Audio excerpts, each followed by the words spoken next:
अहंकार मनुष्य के दुख का कारण है। हम सभी को कभी भी अपने बल पे, बुद्धि पे अहंकार नहीं करना चाहिए। अगर भगवान ने हमें कुछ अच्छा दिया है तो उसका समाज सेवा में, सही कार्यों में उसका प्रयोग करना चाहिए। अभी आपको मैं बताता हूँ एक छोटी सी स्टोरी जो कि है महाभारत से। और भीम, जैसा कि हम सब जानते हैं कि भीम में कई हाथियों का बल था, वो बहुत बलशाली थे, बहुत ताकतवर थे। एक बार द्रौपदी ने भीम से कहा कि वो उनके लिए सुगंध युक्त फूल लेकर आए। और वो जो सुगंध युक्त फूल था वो केवल मिलता था एक पर्वत पर, तो फूल मिल सकता था, बाकी कहीं मिल नहीं सकता था। तो भीम वहां से चले उस पर्वत के लिए। रास्ते में एक बूढ़ा वानर दिखाई दिया, तो उन्होंने बूढ़े वानर से कहा, ए बूढ़े वानर, मेरा रास्ता छोड़ो, मेरे रास्ते से हटो। तो जो वानर थे उनको समझ में आया कि जो इनकी जो आवाज है इसमें कहीं ना कहीं अहंकार की बू आ रही है।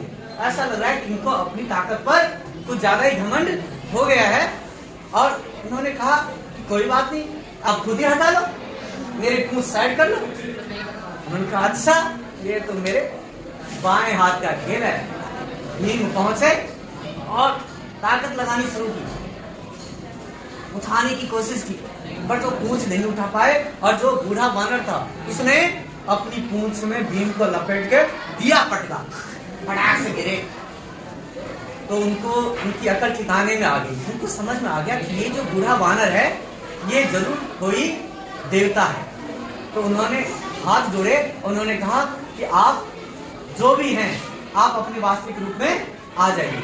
उसके बाद वो जो बूढ़ा वानर थे वो साक्षात बजरंगबली के रूप में उनके सामने प्रकट हुए। भीम ने पूछा कि आपने अगर पहले मुझे बता दिया होता तो मैं ऐसा नहीं कहता। तो उन्होंने कहा कि मैंने आपकी पिटाई नहीं की है, मैंने कोई आपकी बेइज्जती नहीं की है, बल्कि मैंने आपके अहंकार को मारा है, आपके अहंकार को पीटा है। अगर भगवान ने हमें ताकत या सामर्थ्य दिया है तो हमें कभी इसका घमंड नहीं करना चाहिए।